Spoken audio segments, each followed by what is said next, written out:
as Mr. Joe McPherson is making his way to his seat over here, he's still got to do a little bit of politicking around here. But I've known this dude since I was itty-bitty, man. This dude was my 3rd, 4th, and 5th grade basketball coach at the Salvation Army right there on Williams. So when we say it's a neighborhood thing, we mean it. Coach Joe asked me to give some introductory remarks tonight. He asked me to frame the evening and frame why us being gathered in this room is so important. And, when he asked me to do that, it was a few weeks back, right? We didn't know what the result of Tuesday was going to be, but as we've reflected and thought, I have a few thoughts I'd like to share with y'all if you would do me the honor. Tonight, as we gather in communion and laughter with wine in our cups and food on our plates, we do so in the wake of a storm. This evening, as I ironed my suit, buttoned up my collared shirt, and tightened an overpriced piece of cloth around my neck, I couldn't help but ask myself how any of this, how nights like tonight make a difference. The storm that swept through this country on Tuesday night has been brewing since the birth of our nation. It has hovered over our heads as our people toiled in fields, followed our every footstep as we forged cities out of land that was not ours to claim. It has poured water into wounds as we've desecrated the environment and flowed like tears down our cheeks as our people have dangled from trees.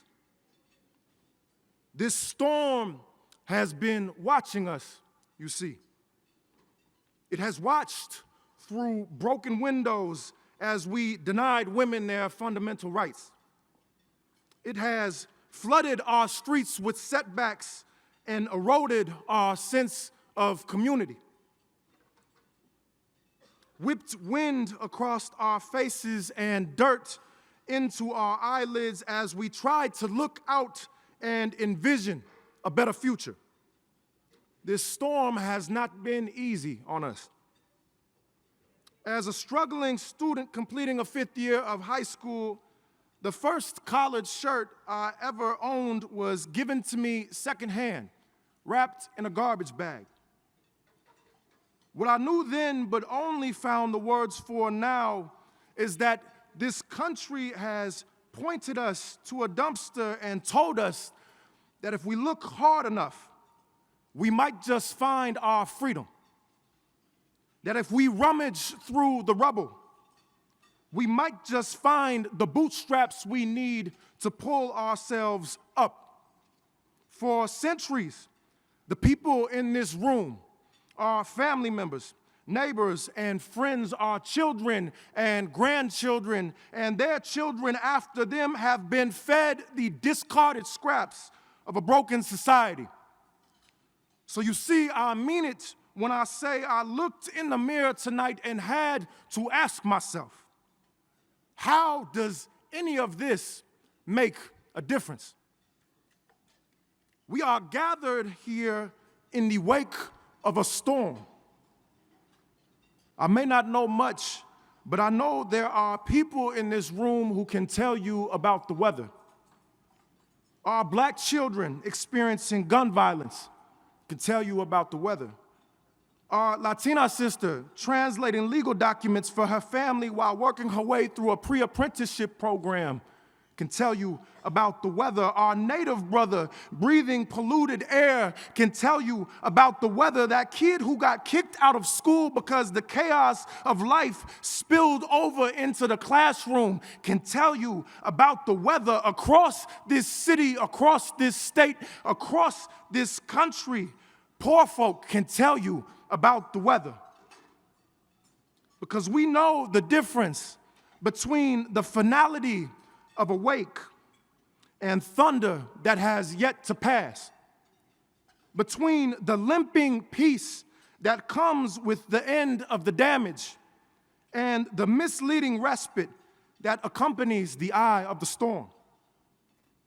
But if there is one thing that has always been true, it's that come hell or high water, our people gonna swim. Come hell or high water, our people gonna swim. So why are we here tonight? We are here to make sure that they make it to shore. We are here to make sure that they know they ain't gotta swim alone. We are here to make sure that they reach destinations that are deserving of their dreams rather than a commentary on their circumstance. That is the work of POIC. That is the brilliance of investing in education through Rosemary Anderson High School. That is the power of providing folk pathways through pre-apprenticeship programs. That is the greatness of steering children away from gun violence. And that is the hard work of holistic health and wellness. That is POIC. I am here tonight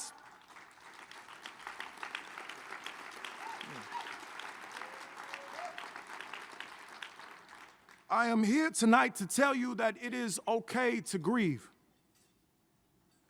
that it is okay to feel broken. But as long as these legs still work, as long as these feet can still bear the weight of our freedom dreams, we have a responsibility to keep marching forward. There is nothing stronger, nothing more beautiful than a people forced to forge themselves out of the mud. We know that being knocked down is not the same as being knocked out, that a handout is not the same as a hand up. That is the great promise of the OIC, and with it, the promise of our nation's forgotten people. No amount of rain can wash away our brilliance. No amount of wind can whip us into submission. No amount of pressure can rip the promise of a future from the clutches of our calloused hands. Together, we stare into the eye of the storm, knowing that it better fear us, that we have nothing to run from and everything to run towards. Tonight, I looked myself in the mirror and asked myself, how does any of this make a difference? And then I remembered that love is all we got and opportunity is all we got to give, that the work requires celebration, and that a better tomorrow is only ever as far off as we allow it to be. Thank you so much, and let's get to work. Appreciate you.